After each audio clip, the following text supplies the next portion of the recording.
Mia Mortels presents My Driver and Our Unexpected Triplets. Written by Labyrinth. Mami, magpapaalam po sana ako kung pwedeng dumaan sa mall. May kailangan po kasi akong bilhin. Wika ni Tasha. Siguraduhin mong sa mall lang ang punta mo. Sagot naman ni Terry, ang mami niya, saka bumaling sa driver niya. Leon, make sure na itatawag mo sa akin agad kung ano man ang gagawing kalokohan nitong anak ko. Opo, Gov. Sagot naman ni Leon. Tara na po ba, Ma'am Tasha? Napatango naman siya at muling nagpaalam sa kanyang ina. See you later, Mommy. Si Tasha Celine Ledesma ay nag-iisang anak ni Governor Terry Ledesma. Kaya upang masundan ang yapak ng kanyang ina, ay kumukuha siya ng kursong legal management habang pinagsasabay ang career bilang modelo. Leon, pwede mo bang idiretso muna sa kondo? May kukunin kasi ako eh. Aniya, nang hindi siya sagutin ng driver, ay napatitig siya ng mariin dito. Bakit sobrang tahimik mo na naman? Nagtatampo ka pa rin ba sa akin? I already said sorry. Wala naman akong karapatang magtampo, Tasha. Alam kong trabaho lang ang ginagawa mo. Sagot ng binata. Napairap naman sa ere si Tasha at pinag-cross ang kanyang braso. Hindi ka nagtatampo pero hindi ka rin makausap ng maayos? Itigil na natin ang relasyon na to. Hintayin na lang natin na magtrabaho ako, tapos liligawan na ulit kita. Nahihiya na rin kasi ako sa mommy mo. Wika ng binata at bahagya pang tiningnan siya sa rearview mirror. Bakit naman natin ititigil? Natatakot ka lang siguro kay mommy. Inis sa sagot niya. Huminto ang sasakyan sa mismong parking lot ng condo. Ngunit pansin niya na hindi pa rin ibinabalik ni Leon ang tingin sa kanya. Hindi ako takot sa mami mo, pero mataas ang respeto ko sa kanya, Tasha. Mami mo ang nagbigay sa akin ng scholarship para makapag-aral. Isa pa, napakalaki ng tiwala niya sa akin. Tapos malalaman niyang ganito tayo. Anang lalaki kapag kwan. Hindi makapaniwala si Tasha sa kanyang narinig. Naghalo-halo na ang inis at lungkot na kanyang nararamdaman dahil pakiramdam niya ay hindi siya kayang ipaglaban ng binata. Bakit hindi mo sinabi sa akin yan nung may mangyari sa atin? Ngayon biglang gusto mong umatras? Mahal mo ba talaga ako, Leon? Humarap ang binata sa kanya. Mahal na mahal kita. Ikaw ang unang babaeng minahal ko ng ganito. Gusto kong humingi ng dispensa sa'yo. Kasi ginusto ko ang nangyari sa atin at nagpadala ako sa emosyon. Tatapusin lang naman natin ang kolehiyo. Kapag nakahanap na ako ng trabaho at kaya na kitang buhayin, babalik tayo sa relasyon na to. Gawin mo kung anong gusto mo at gagawin ko kung anong gusto ko. Sagot na lang niya at bumaba na mula sa sasakyan. Minabuti niya na kunin ang itinago niyang pregnancy test. May agam-agam kasi siya sa morning sickness na palagi niyang nararamdaman nitong mga nakaraang araw. Pero wala rin naman siyang balak na ipaalam kay Leon at lalo na sa mami niya. Wala ka ng ibang dadaanan? Tanong ng lalaki. Just drive. Tahimik sila sa buong biyahe hanggang sa makauwi. Walang kibong bumaba siya at mabilis na pumanhik sa silid upang gamitin ang sinadya niya sa condo. I just really hope for a negative result. Piping dasal niya habang hinihintay ang lalabas sa PT. Ngunit tila hindi nakinig ang kalangitan sa kanya dahil 2 guhit ang lumabas. Hindi, Tasha. Baka sira lang tong PT na to. Hawak pa niya ang pregnancy test nang lumabas siya sa CR. Kaya ganun na lang ang kanyang gulat nang makitang naghihintay sa kanyang ina. Mami, ano pong ginagawa niyo rito? Kinakabahang tanong niya at pasimpleng itinago ang hawak niya. Nagtaas ng kilay ang kanyang ina at bakas ang disgusto sa mukha nito. Anong eksena ang ginawa mo kanina? Hindi ba't alam mo na ayoko nagpapaalam ka na lang basta? At talagang itinapat mo pa sa kausap ko ang counselors para mapapayag ako. Mommy, hindi naman po sa ganun. Di ba po may event ang agency namin next week, kaya kailangan ko pong bumili ng heels. Napatango naman ang ginang. Okay, sa susunod, wag mo na ulit gagawin ang bagay na yon. Anyway, kamusta ang pag-aaral mo? Nakakuha po ako ng ASA exam. Maayos din naman ang feedback sa akin sa school. Kinukumusta rin po kayo ng prof ko. Any suitors? Tanong pa ng mami niya. Wala po. Wala naman pong naglalakas loob na manligaw sa akin. Mabuti kung ganon. Nagsabi sa akin si Mayor na dadalaw rito. Isasama niya raw ang anak niyang panganay na si Drake. Okay lang sa akin kung maliligaw siya sa'yo. Nakangiti nang sabi nito. Sure, Mommy. Kung okay lang din, may ire-review pa po ako para sa recitation namin bukas. Pasimpleng pagtataboy niya sa ina. Bago lumabas ay niyakap pa ni Tasha ang kaniyang ina. Pero nang isasara niya na ang pinto, ay nabitawan niya ang PT. At sabay silang napatingin doon ng mommy niya. What's that? Tanong nito nang muli niyang itago ang hawak na PT. Wala po. Ovulation lang po. Wika niya. Bakit ka may ovulation? May tinatago ka ba sa akin, Tasha? Ibigay mo sa akin yung hawak mo. Giit pa ng mommy niya. I need to review now, Mom. Giit niya. Kitang-kita ni Tasha kung paano namula ang mukha ng ina dahil sa galit. Hinablot nito sa kamay niya ang PT at malakas siyang sinampal. Sinungaling!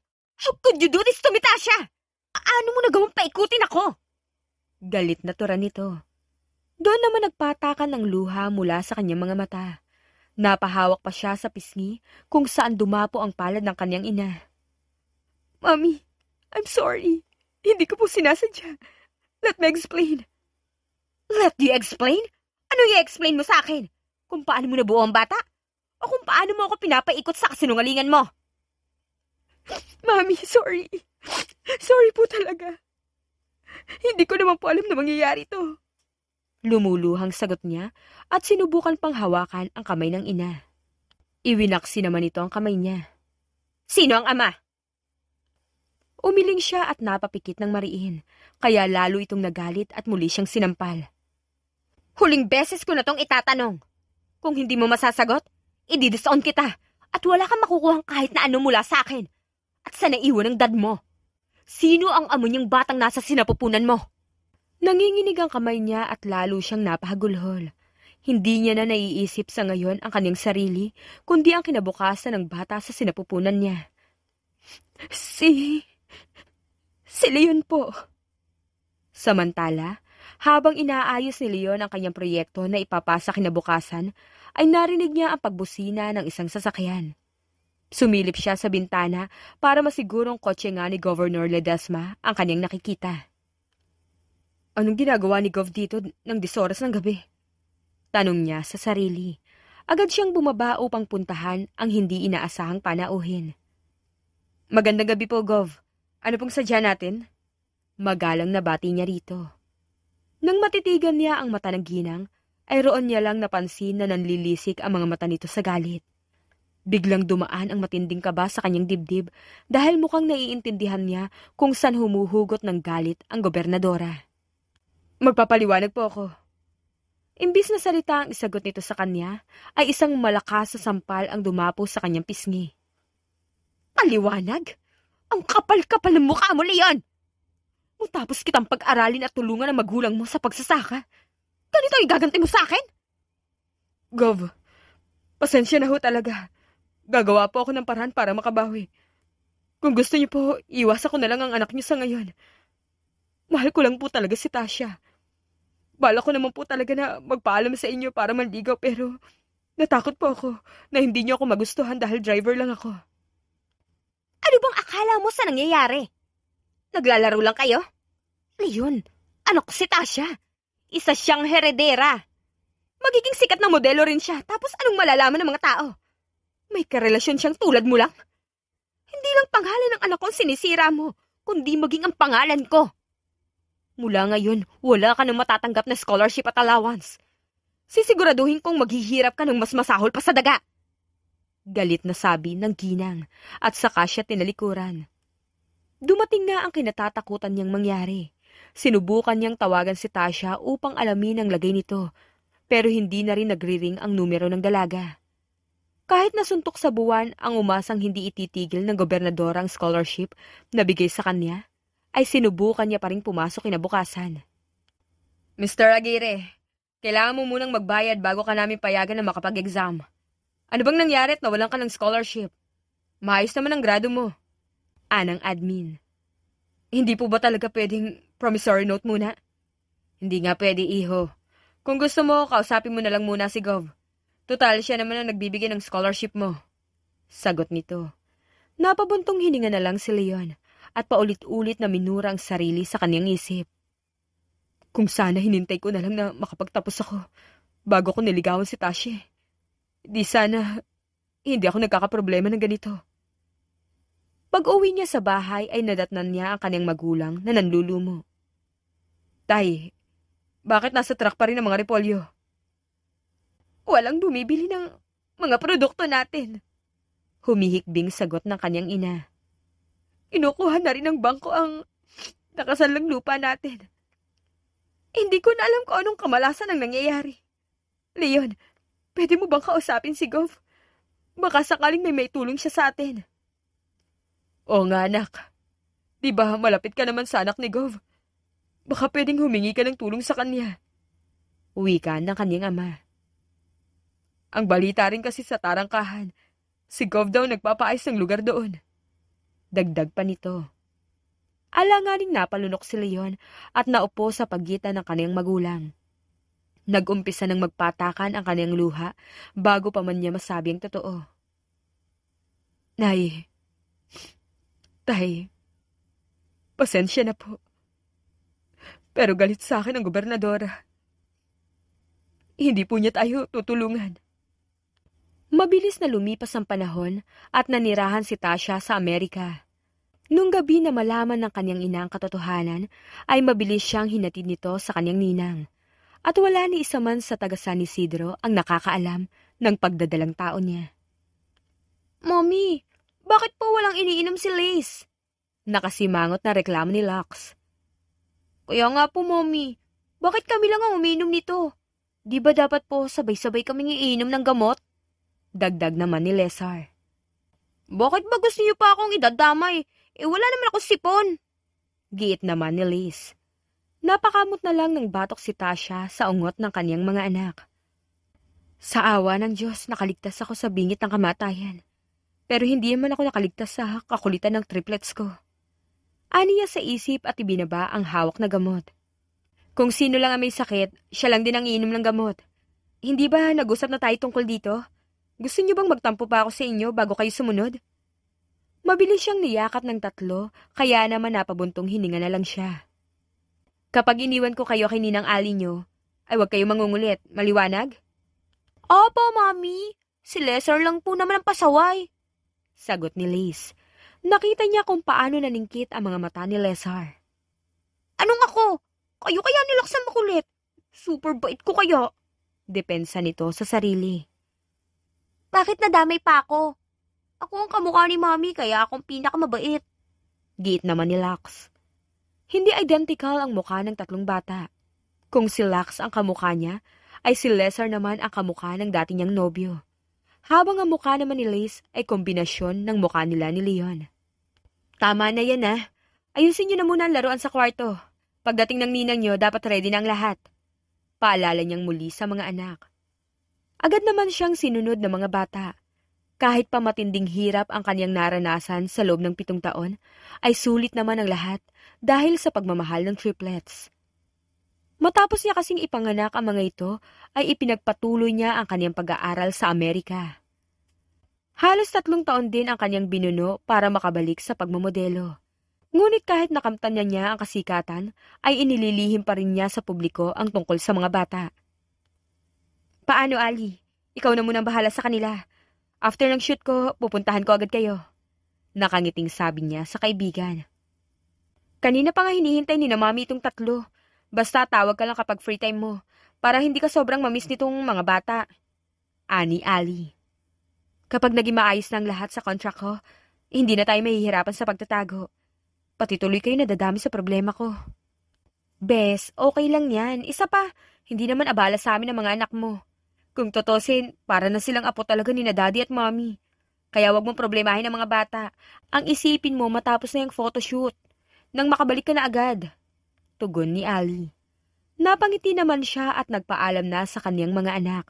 Nang makaalis mula sa bahay ng kaibigan, ay agad niyang tinawagan ng manager upang abisuhan na yun na ang huli niyang kontrata. What? You wanted to end your career? It's too early, Tasha.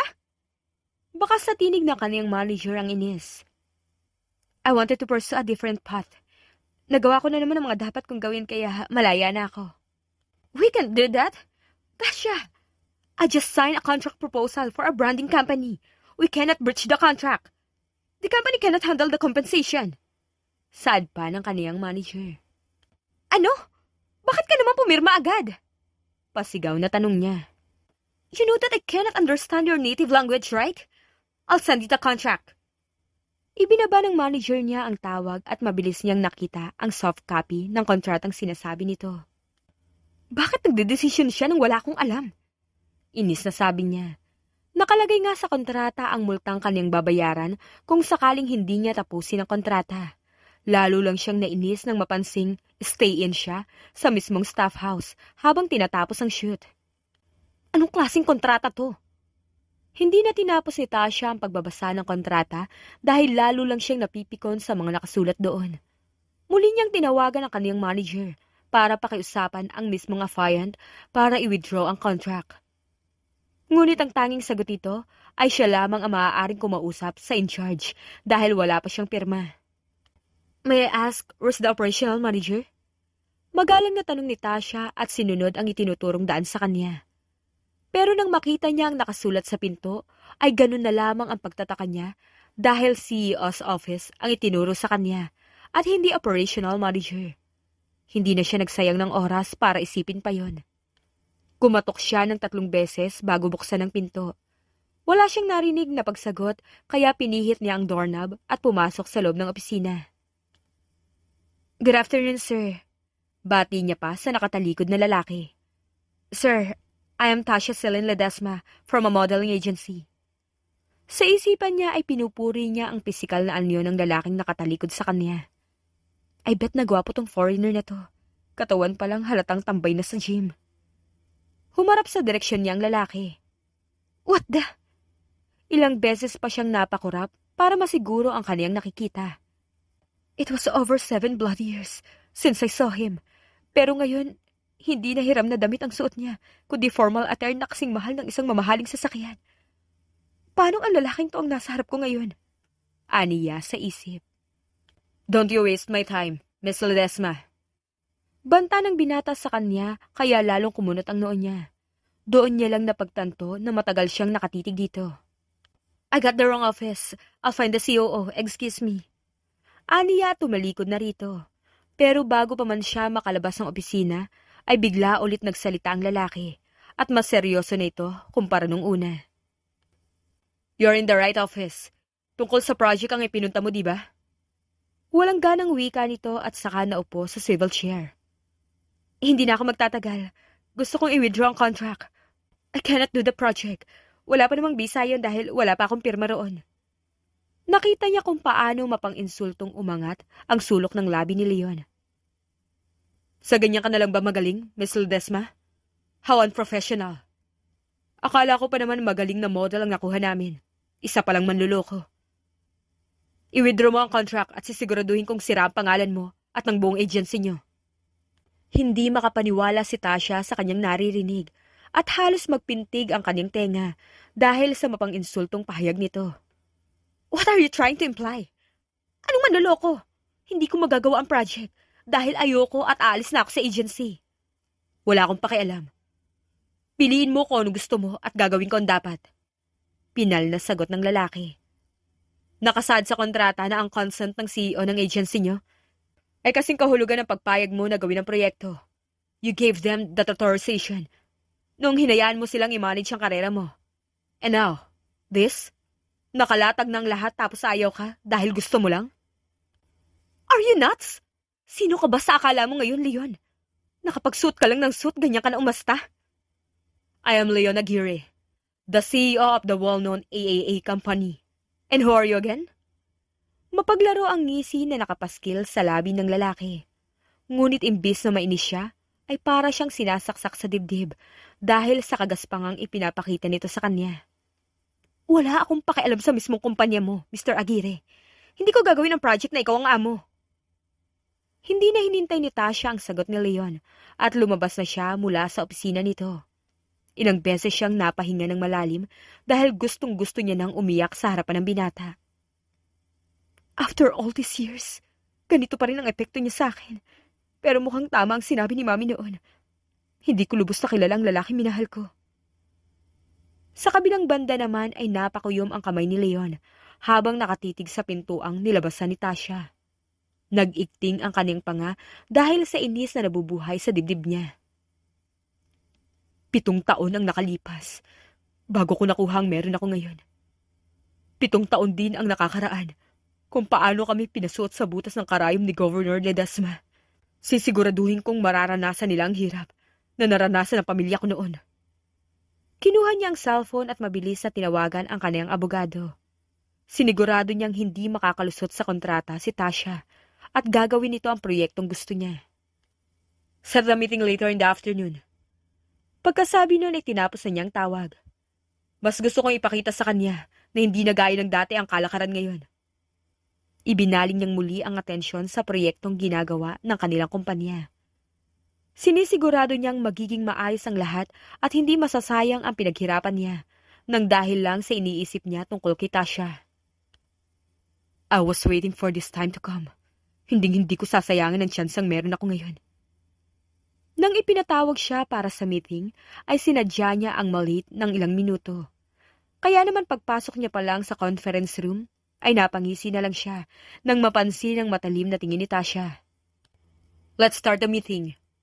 Ani Leon at nag-umpisa ng mag-usap ang staff ng agency ni Tasha, maging ang ilang department heads niya. My primary concern is who will take the shots? Tanong ng manager ni Tasha. I will. Nakakalokong umiti siya at napunta sa kanyang direksyon ang atensyon ng lahat. Ano? Bakit ikaw? Angil ni Tasha. Dahil kaya ko? Wala ka bang pambayad sa photographer? O nagtitipid ka lang? Mapang-insultong tanong ng babae. Ngunit imbis na mainis ay pagak na natawa siya. Ikaw ngang highest paid model ng agency nyo. Kaya kong bayaran. Photographer pa kaya? Gusto ko lang maging hands-on sa gagawing shoot. Ayoko kasi ng unfinished business. Alam mo, nakakaramdam na ako na hindi talaga tungkol sa business to. Ano ba talagang gusto mong mangyari? Irritableng tanong nito. Do your job. Napakaselan mo naman pagdating sa photographer. Hindi ba kayo nagbabasa ng kontrata? Nakalagay yun sa dulo ng contract. Kinuha ni Tasha ang kontrata.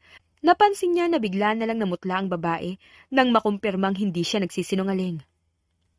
Ganyan ka hinahayaan ng manager mo? Paano kung may iba palang nakalagay dyan? Sa kangkungan na lang ang bagsak mo. I'm so done with you. Aalis ka na naman. I dare you. Hamon niya rito. Walang nagsalita ni isa man sa meeting. See? Wala ka naman nang magagawa. Act like a professional, Miss Ledesma. Trabaho lang ang lahat kaya please lang, huwag kang mag-inarte. Samantala ay bagsak ang balikat ni Tasha nang makauwi siya sa condo. Sa buong umaga na pictorial niya ay mas napagod pa siya sa kalahating oras na meeting kasama ang kanyang dating nobyo. Bes, tama naman din kasi siya. Trabaho lang yun. Napaghahalataan kang bitter niyan. Tsaka isa pa, wala ka bang planong sabihin sa kanyang tungkol sa mga anak mo? Tanong ni Ali sa kabilang linya nang tawagan niya ito. Hindi mo ba gets? Siya ang photographer ko. Giit niya.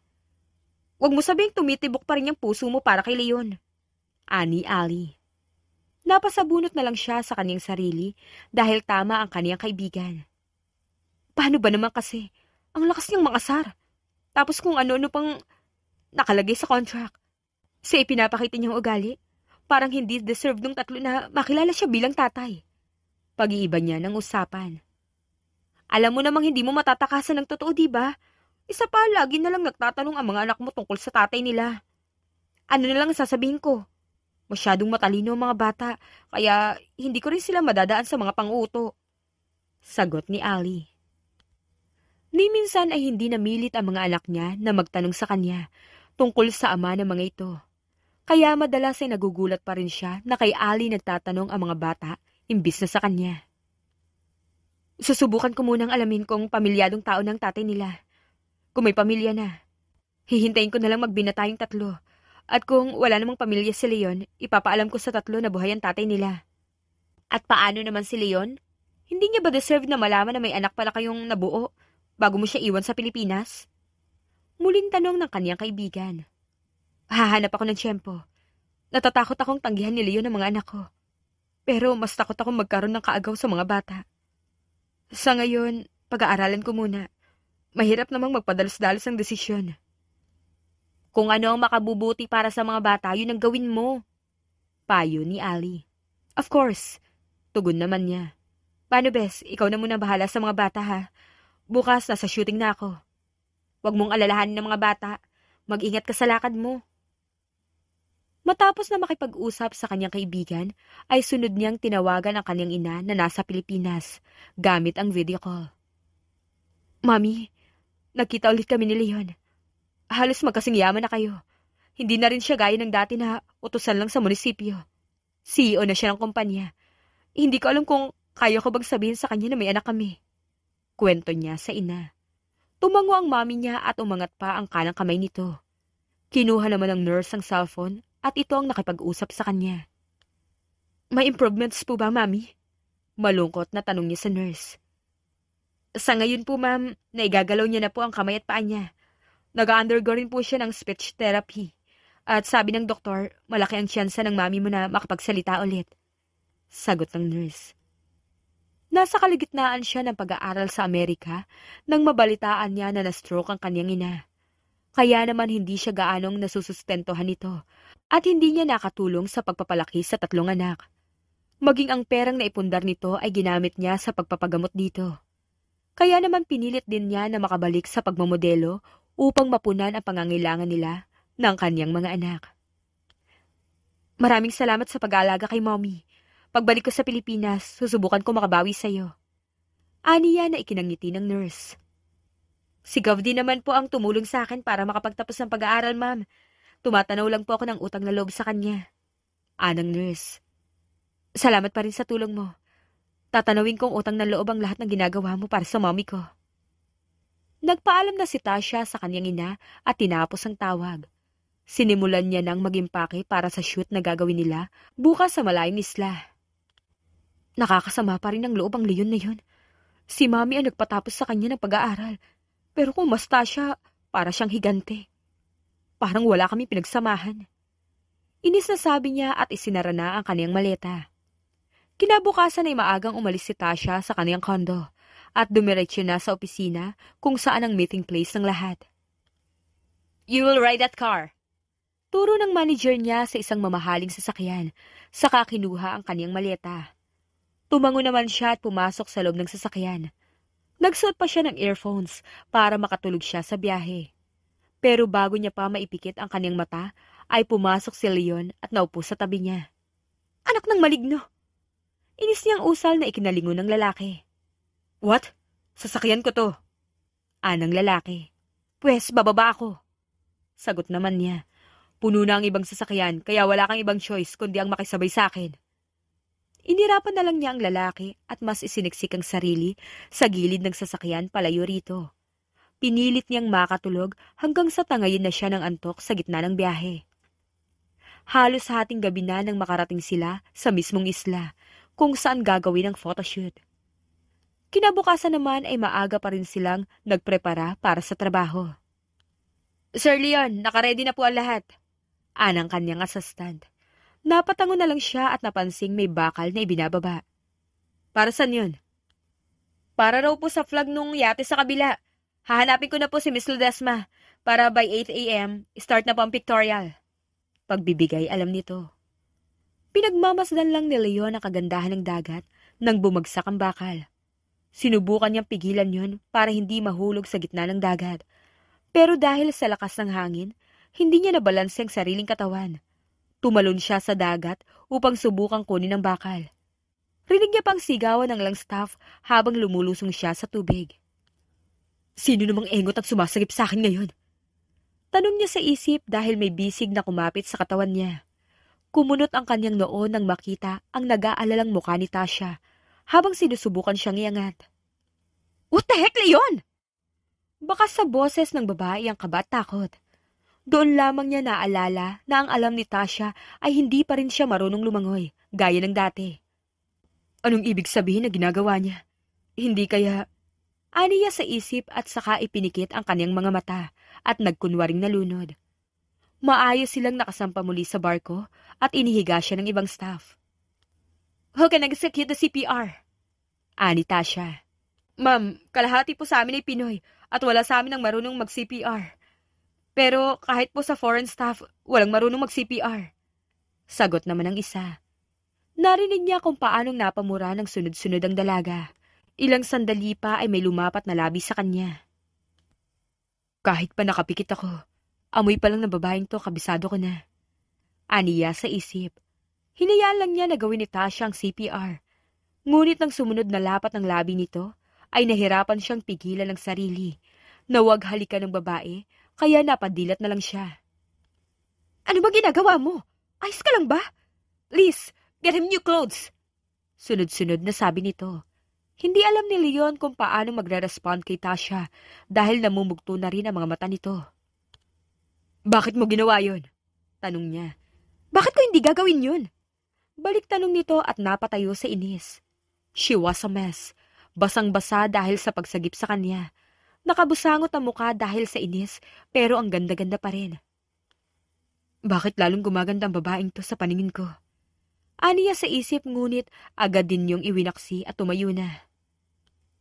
I'm all good. We'll start in an hour. Aniya sa tinalikuran ng babae. Paulit-ulit tumatakbo sa isipan niya kung bakit yun ginawa ni Tasha. Nang pumasok siya sa cabin, ay nakitang may staff doon. Hindi na niya napigilan ng magtanong. Jeff, sinong nag-utos kay Miss Ledesma na tumalon sa dagat? Wala po, sir. Hindi nga po namin alam kung bakit niya ginawa yun. Pagkarinig po ni Ma'am Tasha na ikaw nasa dagat, bigla na lang po siyang tumalon without hesitations. Di ba, sir, magaling ka lumangoy? Paano ka nalunod? Tanong din ito. Hindi niya alam kung magsasabi siya ng totoo, ngunit sa huli ay pinili ring hindi na lang. Siguro sa lakas lang ng current ng dagat. Tumango ang staff at nagpaalam na lalabas na muna. Tasha, ginugulo mo na naman ang sistema ko. Napasa po siya ng noo at pilit na inaalis sa isip niyang baka mahal pa siya ng babae. Focus sa goal mo, Leon. Hindi tungkol sa reconciliation na ginagawa mo, kundi para ipamukha sa mag-ina na hindi ka na nila kayang tapakan. Aniya sa isip. Nang mag-uumpisa na ang pictorial, ay bumalik na siya sa set. Mahirap sa kanyang titigan si Tasha, pero pilit niyang nilalabanan ang nararamdaman. Try to touch your neck. Utos niya sa babae, pero parang gusto niyang pagsisihan ang suggestion dito. Iba ang nagiging epekto sa kanya ng pose na ginagawa nito. Okay lang ba kung mag-bend ako tapos hawak ko sa railings? Tanong pa nito. Napalunok na lang siya at tumango. Damn, parang ako pang naaakit sa pinagagawa niya. Bulong niya sa sarili at sunod-sunod na kinuna ng litrato si Tasha. Retouch, please. Ani Leon at inilapag ang hawak na kamera. Kumuha siya ng tubig dahil hindi nakakatulong ang lamig ng hangin sa nakikita niya. Daig ko pa napasukan ng tubig sa utak. Ano bang nangyayari sa akin? Inis niyang ibinaba ang boteng hawak at bumalik sa set. Leon, ayos ka lang ba? Tanong pa sa kanya ng babae.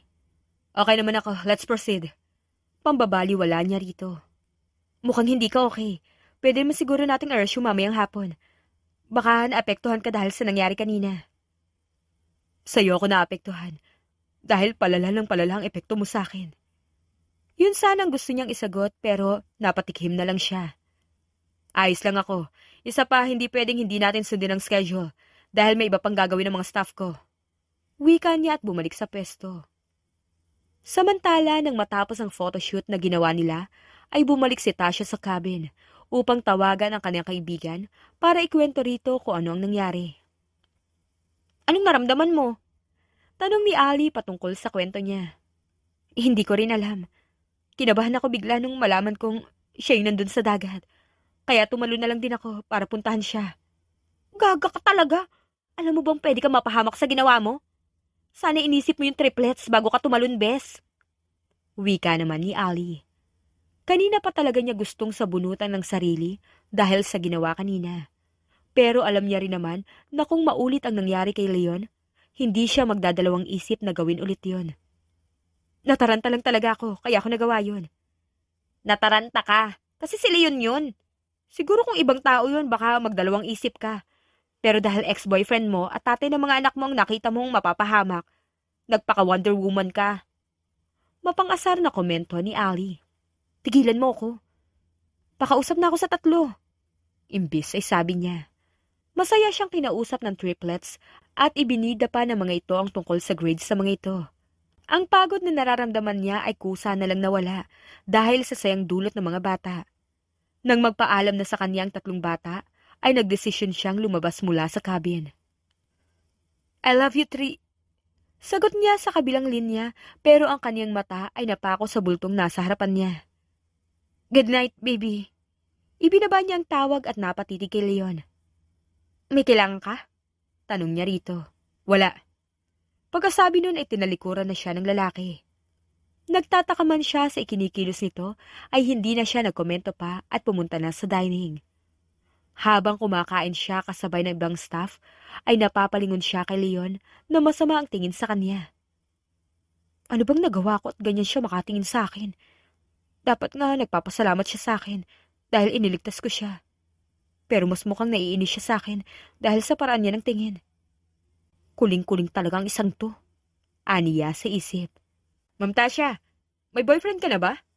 Tanong ng staff ni Leon kaya napangiti siya. Ngunit bago pa siya makasagot ay may sumingit na isa pang staff. Di ba may rumored boyfriend ka na model sa New Jersey? Apat kaya yung rumored boyfriend ni Ma'am Tasha. Sino ba talaga sa kanilang boyfriend mo, ma'am? Kahit sino naman sa mga yun, walang tapon kasi puro model ba naman? Wika pa ng isang staff kaya natawa siya.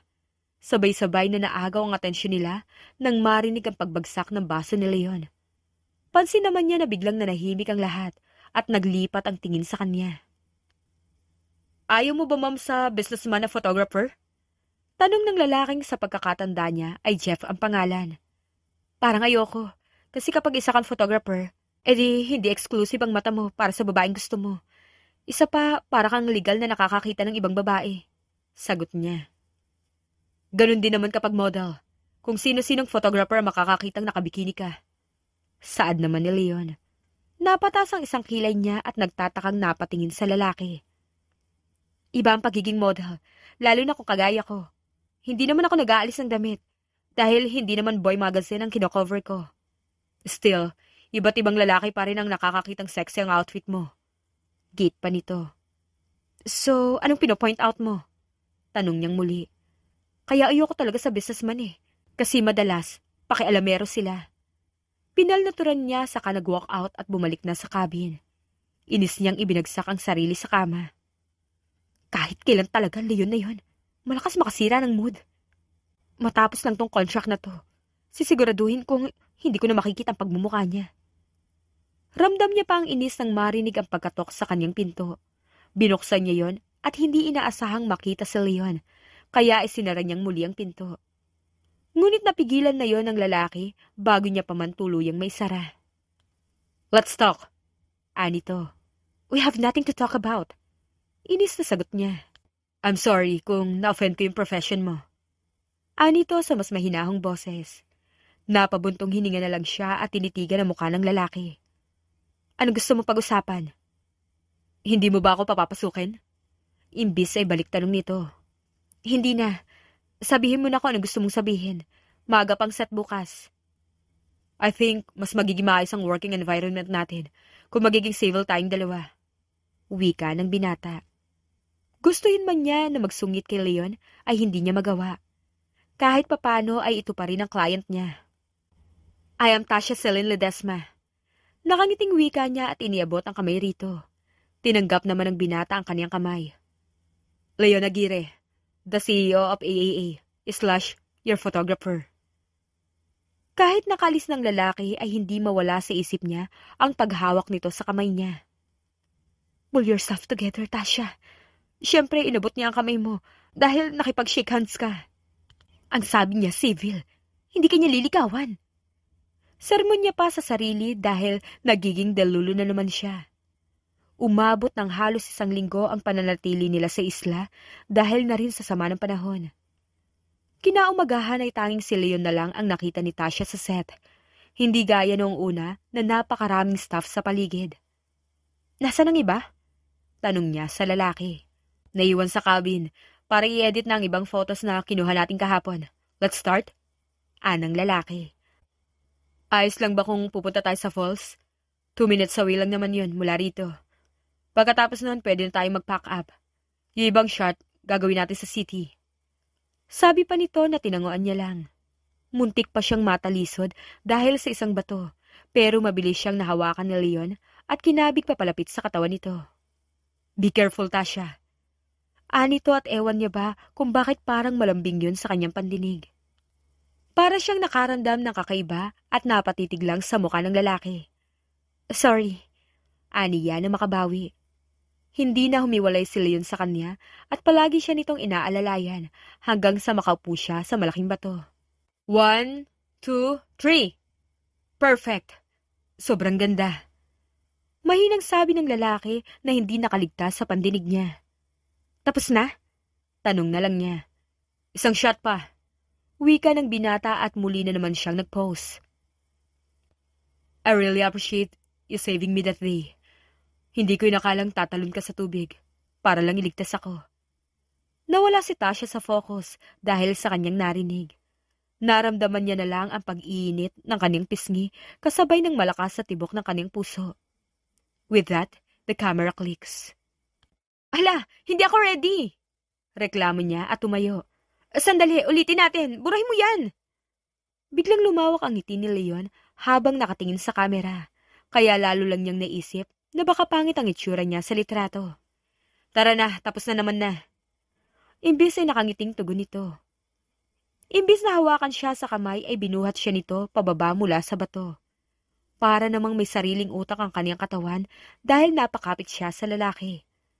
Nang may baba siya nito ay napaiwas na lang siya ng tingin. Thank you. Bumalik sila sa resort at nagumpisa ng mag-pack up. Tasha, tawag sa kanya ni Leon. Yes?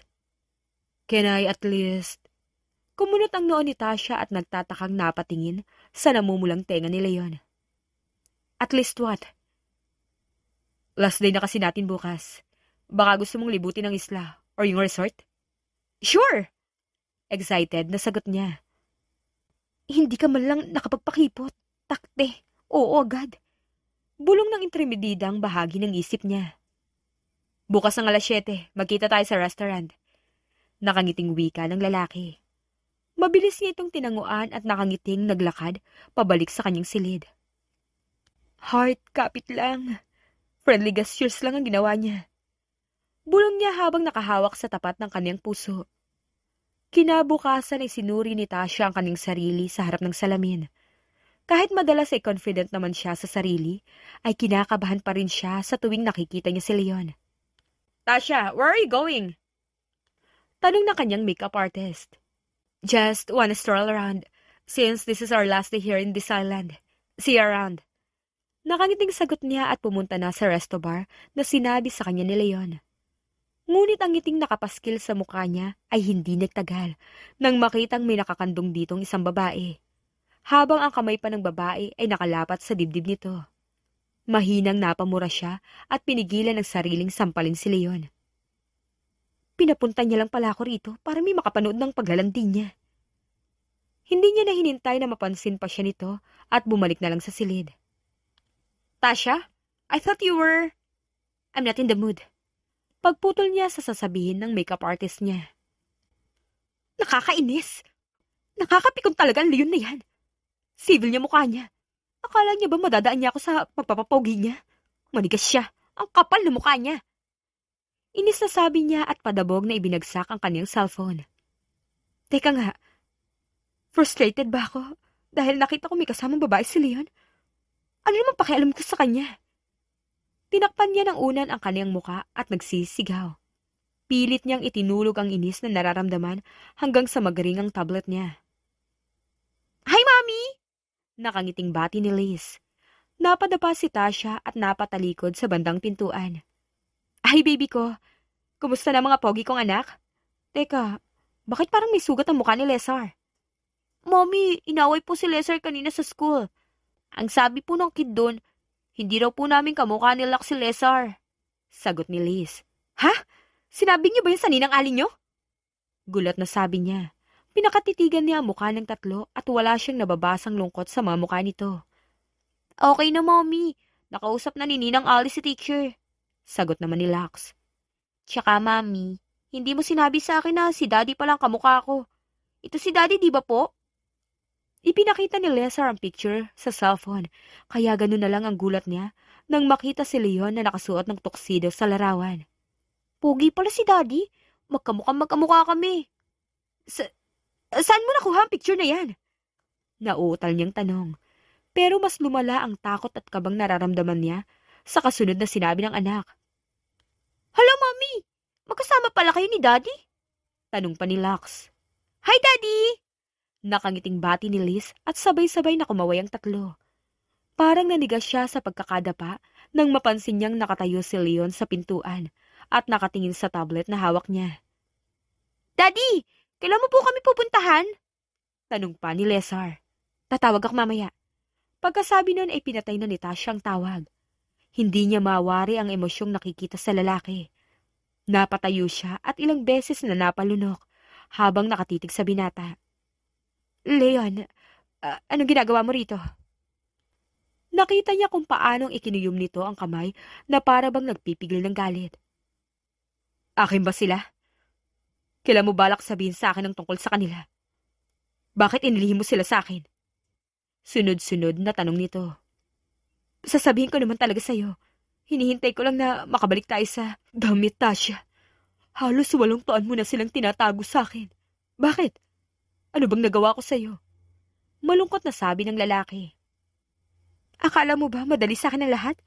May career ako na dapat kong isaalang-alang. Pagak na tumawa si Leon at inis siyang tiningnan. Career na naman. Itinago mo sa akin ang anak ko dahil sa napakalaking career mo? Bakit, Leon? Kung noon ba ipinagtapat ko sa iyo ang tungkol sa mga anak ko, may magagawa ka ba? Wala rin naman, di ba? Inis sa sagot niya. Kung husgahan mo ako, parang isa kang santo. Hindi ba ako pwedeng magdesisyon para sa ikabubuti ng mga anak ko? Anak natin! Pagbibigay diin ni Leon at humakbang papalapit sa kanya. Hindi kita hinuhusgahan, pero siguro naman deserve kong malaman ang tungkol sa mga anak natin, di ba? Huwag mo sabihin, kaya ako tinatarantado ng nanay mo dahil sa mga bata. Sinabi ko naman sa kanya noon na handa akong panindigan ka kahit hindi ko alam ang tungkol sa anak natin. Labas si Mami sa desisyon kong hindi sabihin sa'yo ang tungkol sa kanila. Leon, kung noon ba sinabi ko sa'yo, makakapag-focus ka pa kaya sa pag-aaral mo? Nung nalaman ko kay Mami na nakapasa ka sa board, sobrang saya ko. Pero wala akong lakas ng loob na sabihin sa'yo kasi alam kong pwedeng mahati ang focus mo. Napahila mo si Leon ng muka at galit na humarap sa kanya. Hindi talaga ako makakapag-focus sa pag-aaral dahil sa kagagawa ng nanay mo. Tinanggalan niya ako ng scholarship eh. Hindi ba sinabi ng magaling mong nanay na may maayos na akong kumpanya? Napayuko siya at doon na tumulo ang kanyang luha. Bukod kay Mami, wala nang ibang nakakaalam ng tungkol sa pagbubuntis ko. Nakabalik ako sa pagmumodelo 1 taon, buhat ng ipanganak kong 3. Kasabay nun, na-stroke si Mami. Kailangan niyang suporta ko. Hindi ko masabi sa iyo noon ang tungkol sa mga bata kasi wala naman akong ibang kontak sa San Isidro. Maraming paraan, Tasha. Mahinahon ng wika ni Leon at saka ito lumuhod sa harap niya. Anong gusto mong gawin ko? Maraming kamera ang nakatutok sa akin kahit saan ako pumunta. Isa pa, hindi ko alam kung maayos ba ang buhay mo. Kung may pamilya ka na, ayoko na makagulo sa'yo. Leon, ang dami kong iniisip. Madalas nga nakakalimutan ko ng unahin ang sarili ko. Yung sakit na nararamdaman mo ngayon, halos parehas ang sa akin. Ang mga anak ka nila nagbibigay ng lakas sa akin para lumaban. Humihikbing saan niya. Ilang minutong sabay silang umiiyak dahil sa lahat ng nangyari. At mas naunang makahuma si Leon kaysa sa kanya. Sorry. Tahan na, Tasha. Pinunasan pa nito ang kanyang pisngi. Napatingin siya sa mukha ni Leon at bahagyang napatango. Hindi niya malaman kung imahinasyon niya lang ba ang paglapit na mukha nito sa kanya. Ngunit parang naging makatotohanan ng lahat nang lumapat ang labi nito sa labi niya. Kusa na lang napapikit ang kanyang mata at hinayaan si Leon sa gusto nito. I'm sorry, Tasha. Hindi ko sinasadyang masaktan ka. Kung alam ko lang di sana natulungan kita sa mga bata. Pwede ko ba silang makita? Tumango siya. Hindi mo naman aagawin ang anak ko sa akin, di ba? Nakalabing tanong niya. Napangiti ang lalaki at hinagka ng kanyang noo. Hinding-hindi ko aagawin ang mga anak natin sa'yo. Sige na, alis ka na. Baka naghihintay na yung babae mo sa'yo. Pag-iiba ni Tasha ng usapan. Babae? Wala naman akong babae. Leon, sa 8 taon na magkahiwalay tayo, alam ko nagkaroon ka ng iba. Aniya na himig nanunumbat kahit wala naman siyang karapatan. Bigla na lang kumulo ang dugo niya nang maalala ang babaeng nakakandong dito kanina. Anong pinagsasabi mo? Gumagawa ka ba ng away, Tasha? Muling tanong nito. Nakita kitang may kasamang babae sa restaurant. Nakakandong pa siya sa'yo. Hindi ako bulag, Leon. Lalong hindi ako tanga. Wala rin akong balak makiusyoso sa pambabae mo. Napangisi si Leon. Tama nga ako sa naiisip ko. Mahal mo pa nga talaga ako. Anong? Naputo lang sasabihin niya nang sakupin nito ang labi niya. Sinubukan niyang pigilan ng binata pero kinagat pa nito ang ibabang labi niya kaya natangay na lang siya sa agos. It's really hard to admit. Kahit ilang beses pa ako magsinungaling sa sarili ko. Pero sa loob ng 8 taon, hindi nagbago ang nararamdaman ko para sa lalaking ito. Same feeling with the same man. Si Leon lang ang kaya magpatibok ng puso ko. Aniya sa isip at tinugon ang intensidad na dulot ng lalaki.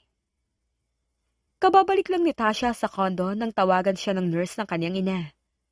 Ma'am, kahapon pa po kasi kayo gustong makausap ng mami niyo. Kaso, nakapatay ang phone niyo, kaya di ko kayo matawagan. Nangungulit po talaga siya, ma'am. Wika ng nurse. Iharap mo ang camera kay mami, kakausapin ko siya. Sinunod naman ng nurse ang kanyang utos. Hi, mami. Sorry, hindi ko kayo nakausap lately. Sobrang busy ko lang talaga, pero patapos na rin naman po yung obligasyon ko dito, kaya makakauwi na kami dyan. Paliwanag niya sa kanyang ina, pero hindi siya nito sinagot. I love you, mami. Muli siya kinausap ng nurse para sa kalagayan ng kanyang ina. Ilang sandali pa ay ibinaba niya na ang tawag.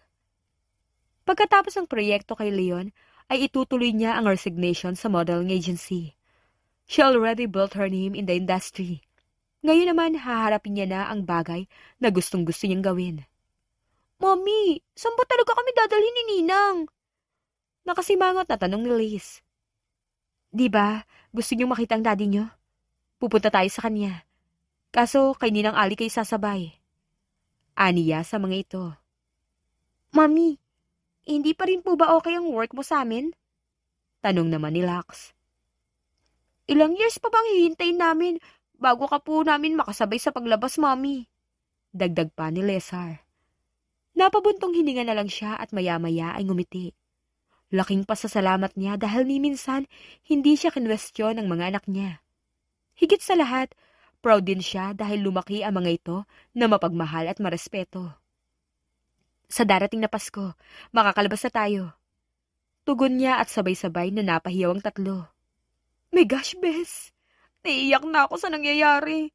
Buti na lang talaga at naturuan nating magtagalog yung tatlo. Kundi sasakit ang utak ni Mommy at Daddy sa kakapaliwanag. Natatawang saad naman ni Ali. Pasok na kayo sa kotse ni Ninang Ali nyo. Mag-usap lang kami. Aniya sa mga bata. Nang nasa sasakyan na ang mga bata ay niyakap niya ang kaniyang matalik na kaibigan. Salamat, Ali. Kung hindi dahil sa inyo ni Ninang, hindi ko na rin alam ang gagawin ko. Ikaw na halos ang naging katuwang ko sa pagpapalaki ng mga bata. Pangako, kahit anong mangyari, susubukan naming dalawin kayo ng madalas. Napangiti naman sa kanya si Ali. Sabi ni na Mommy at Daddy, susunod kami sa inyo sa Pinas. Kaya you have nothing to worry about. Matapos silang mag-usap ay sumakay na sila sa magkaibang kotse. At saka nagtungo sa bahay ni Leon. This is it, Tasha. Lahat ay magiging maayos din. Pagpapalakas niya ng loob sa sarili nang nasa tapat na ng bahay ng lalaki. Samantala, sa tagal ng panahon, ay laging iniisip ni Leon kung paano makagaganti kay Governor Terry. Ni minsan, hindi sumagi sa kanyang isip kung bakit ganun na lang ang galit ng ginang sa kanya. Ngunit sa pagkakataong yun, ang tanging gusto na lang niya ay mabawi ang lahat na nawalang oras sa kanila ng kanyang mga anak. Daddy! Napukaw ang atensyon niya nang marinig ang pagtawag sa kanya ng isang bata. Kusa na lang tumulo ang kanyang luha nang mapagmasdan ng tatlo. Lalong kumabog ang dibdib niya nang magtakbuhan ang mga ito papalapit sa kanya. Baby, mahal na mahal ko kayo. Sorry kung natagalan ng daddy. Naluluhang wika niya. Naiintindihan naman namin, daddy. Sabi ni mami noon, nasa ibang bansa ka at nagtatrabaho. Sa pagkakatanda niya, ay Liz ang pangalan ng anak niyang nagpunas sa kanyang luha.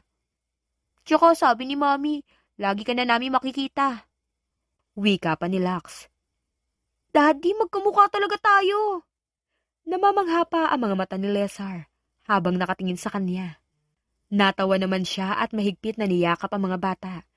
Tiningnan niya si Tasha at napatango na lang din ito. Inakyat niya ang tatlo sa silid na kanyang pinaayos para sa mga ito. Dito kayo matutulog mamaya. Nasabi ko naman yun sa mami niyo na sa akin muna kayo mag-stay. Bakit parang malungkot kayo? Hindi niyo ba gusto rito? Alanganing tanong ni Leon. Gustong gusto po namin, daddy, pero sana rito na lang din po magstay si mami. Sagot ni Lux. Tsaka si na Lola Ninang at Lolo Ninong baka malungkot po sila. Dagdag pa ni Liz. Si Ninang Ali rin, baka masad po siya. Sabi naman ni Lesar. Imbis na malungkot ay napangiti na lang siya. Alam niyang mabuting tao si Tasha at pinuno ng pagmamahal ang kanilang anak. Hindi naman tayo malayo kay Ninang Ali niyo at sa magulang niya. Pwede naman natin siyang puntahan anytime na gusto niyo. Paano naman po si Mami? Tanong ni Lesar. Alam ko na! Nakangiting turan ni Lux at sinabi ang plano sa kanilang tatlo. Teka, baka hindi payagan si Mami ng trabaho niya. Daddy, kaya mo po bang pakiusapan ng amo ni Mami sa work? Tanong naman ni Liz. Mukhang nagmana sa akin ng tatlong bata. Kahit hindi sila sa akin lumaki, parang kuhang-kuhan nila ang pagiging pilyo ko. Komento ni Leon sa isipan. Gagawa natin ang paraan yan. Bukas na bukas, dito na matutulog ang mami niyo. Kinabukasan ay nag-iempake na si Tasha ng kanyang gamit habang patuloy siyang inaasar ng kanyang kaibigan. Buhat kasi kagabi ay panay na ang pangungulit ng kanyang anak na roon na siya matulog sa bahay ng ama ng mga ito. Mabilis niyang tinanggihan ng mga bata. Ang magaling na si Leon, namanduhan pa ang agency at ginamit ang kontrata para sa bahay niya ako matulog. Friend, baka mamaya yan ang road to forever niyo. Kinikilig pa na saad ni Ali. Anong forever? Wala nga kami pinag-uusapan tungkol sa amin. Baka mga bata lang talaga ang gusto niya. Tigilan mo ako, Ali. Yan ang dulot sa'yo ng jowa mong kano. Kunwari ka pa. Kagabi nga kulang na lang mag-kiss kayo. Siguro kung hindi pa kita natawag, baka naghahalikan na kayo niyang ex mo. Giit pa nito. Napanganga siya at napapikit ng mariin. Pinagsasabi mo, okay ka lang? Yung mga bata lang ang usapan namin. Hindi ako kasali. Deny pa rin niya. Ay, sige na nga. Kunwari naniniwala na ako. Natatawang sagot naman ni Ali. Napairap na lang siya at sumakay na sa kotse. Mabilis ang kanyang biyahe papunta sa bahay ni Leon. Pagpasok niya pa lang sa pintuan, ay sinalubong na siya ng mga bata at mabilis siyang niyakap. Mami! Sabi ni Daddy, magtatabi raw kayo mamaya sa isang room. Nakangiting uwi ka ni Liz. Hindi naman mapigilan ni Tasha ang pamumula ng kanyang pisngi at napatingin kay Leon. Wala akong sinabi. Ang sabi ko lang, magkakatabi ang rooms natin. Depensa naman ni Leon. Naku, kunwari ka pa, Daddy.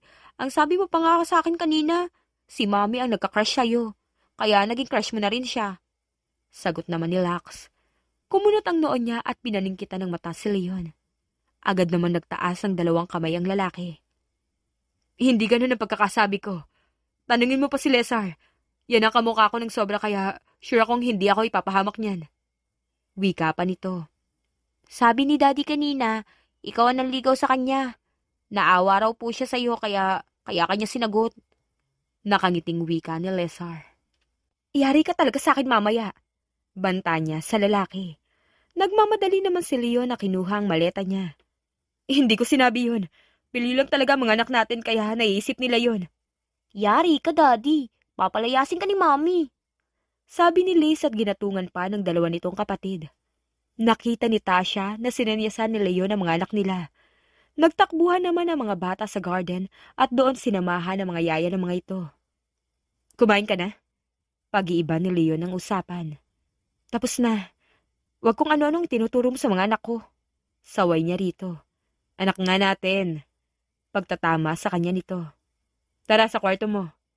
Teka, Leon. Lilinawin ko lang. Mga bata ang concern nating dalawa. Pagbibigay alam nito.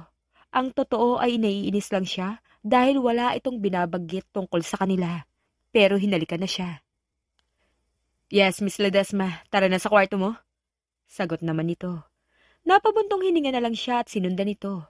Nagpaparinig na siya pero hindi man lang siya itinama ng bisit.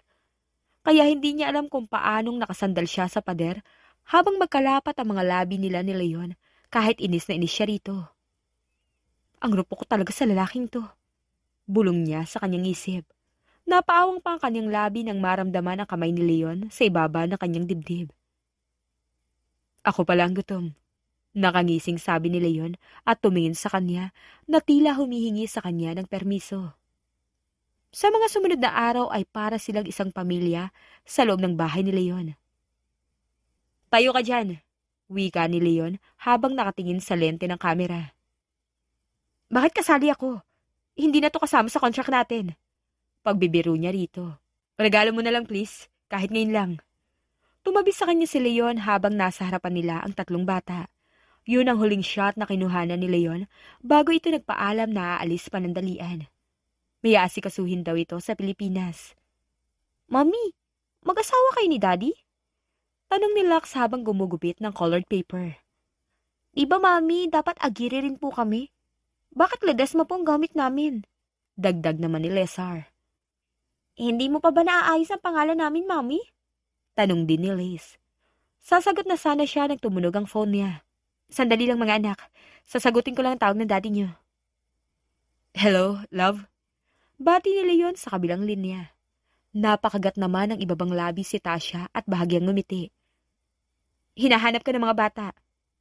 Wala man lang hello? Maldita mo talaga. Natawa naman siya at napailing. Napatawag ka. Nag-send ako sa'yo ng tickets papunta sa Manila. Susunduin ko kayo. Tinawagan ko ng best friend mo pero di raw siya free. Kasama niyang boyfriend niya.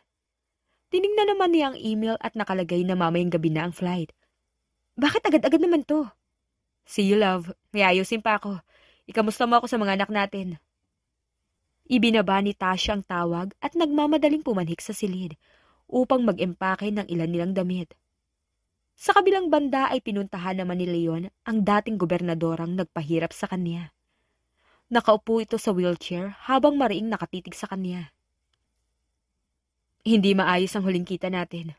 Halos sumpay na natin ang isa't isa dahil sa relasyon namin ng anak niyo noon. Pero, Mrs. Ledesma, mahal ko po ang anak niyo. Naglakas loob po akong pumunta rito para sabihin sa inyong magpo-propose po ako sa kanya pagbalik niya rito. Aniya sa ginang. Ang alam niya ay hindi nakakapagsalita si Gov. Terry, kaya minabuti niyang humingi ng senyales dito. Pwede po ba kayong tumango? Kung ayos lang sa inyo na mapangasawa ko ni Tasha. Pangako, hindi ko hahayaang maghirap ang prinsesa niyo at ituturing ko siyang reyna ng buhay ko. Nakita ni Leon kung paanong tumulo ang luha ng ginang, kaya kinabahan siya. Magsasalita na sana siya nang biglang hinawakan nito ang kamay niya. Iho, patawarin mo sana ako. Nagkamali ako, Leon.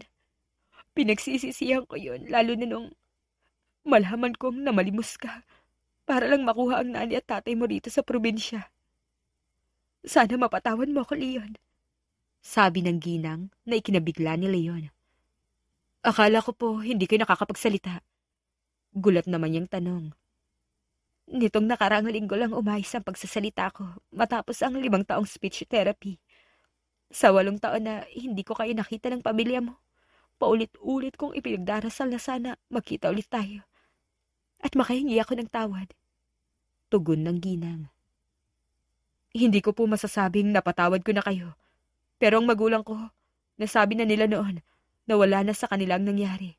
At naiintindihan po nila kayo. Huwag mo sanang sasaktan ng anak ko, Leon. Hiling pa ng ginang. Napangiti naman siya. Pangako po yan. Nagpaalam pa siya rito para masundo ang kanyang mag-iina sa airport sa Manila. Samantala, nang makalabas mula sa airport sila Tasha at ang kanyang mga anak ay saktong dumating naman si Leon. Lumapad ang ngiti sa labi niya nang yakapin nito ang mga bata. Pagsakay nila sa kotse ay mabilis na dinalaw ng antok ang mga bata, habang hindi naman nawawala ang kabang nararamdaman niya. Ayos ka lang? Tanong ni Leon. Paano kung hindi ako magustuhan ng parents mo? Magugustuhan ka nila. Kanina nga pa nga sila tumatawag sa akin para alamin kung nasundo ko na kayo. Mabuti pa matulog ka na lang muna. Mahaba pa ang biyahe natin, love. Magpahinga ka muna. Sabi naman ni Leon. As if naman may magagawa ako kung sakaling hindi nila ako gusto. Wika niya pa sa isipan. Nagpatangay na lang siya sa antok. Hindi niya na rin namalaya na nakarating na sila sa San Isidro. Nang magdilat siya ng mga mata, wala lang tao sa loob ng sasakyan, kaya mabilis siyang napabalikwas. Miss, napansin mo ba mga kasama ko sa kotse? Tanong ni Tasha sa babaeng nakangiti sa kanya paglabas niya mula sa sasakyan. Just walk down the aisle, Ma'am Celine. Sagot ng babae. Paano alam niyang second name ko? Takang tanong niya sa isip at lumakad papunta sa tapat ng arko.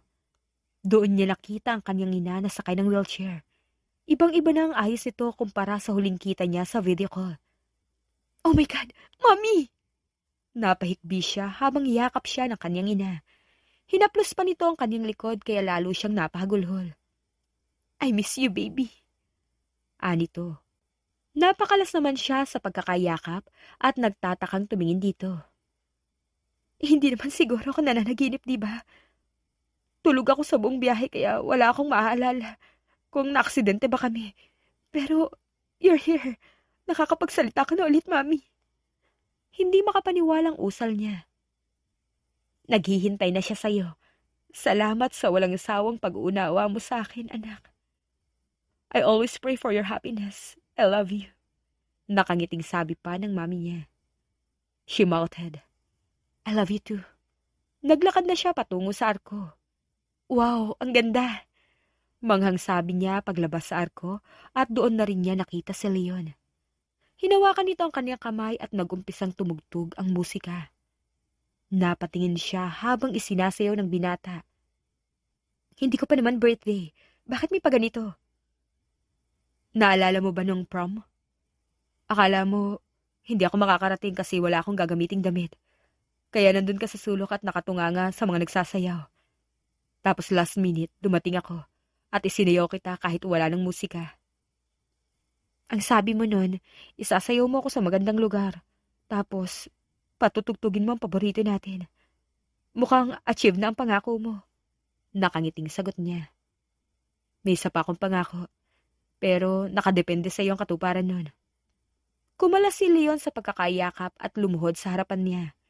Bigla namang nagsilabasan ang mga taong malalapit sa kanyang buhay na may hawak na board.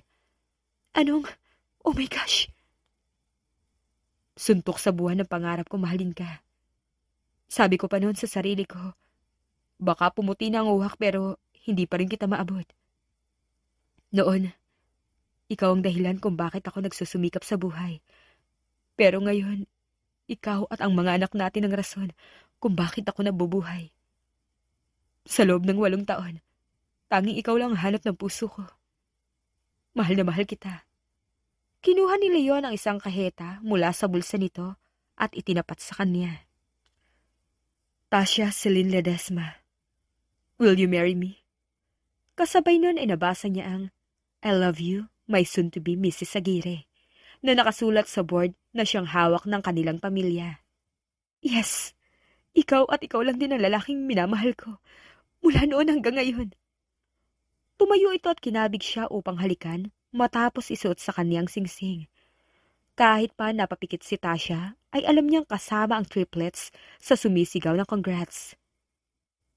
Ikaw ang katuparan ng pangarap ko, mula noon hanggang ngayon. Mahal na mahal kita, Tasha. Ikaw rin ang rason ko bakit ako natutong mangarap. Mahal na mahal din kita, Leon Aguirre. Hindi naging madali ang daan para makuha nila ang happy ending na meron sila ngayon. Ngunit masasabi ni Tasha na sulit ang lahat ng pinagdaanan nilang lubak para sa kaligayahang pumupuno sa kanyang dibdib. Wala na siyang hahanapin pa. Kasama niya ang triplets at ang ama ng mga ito na una't huling lalaki na yatang mamahalin niya sa lifetime na yon. The end. Kung nagustuhan niyo ang aming istorya, huwag kalimutang mag-like at subscribe. Salamat sa pakikinig. Mag-iingat po tayong lahat palagi at naway lagi tayong pagpalain. Hanggang sa susunod.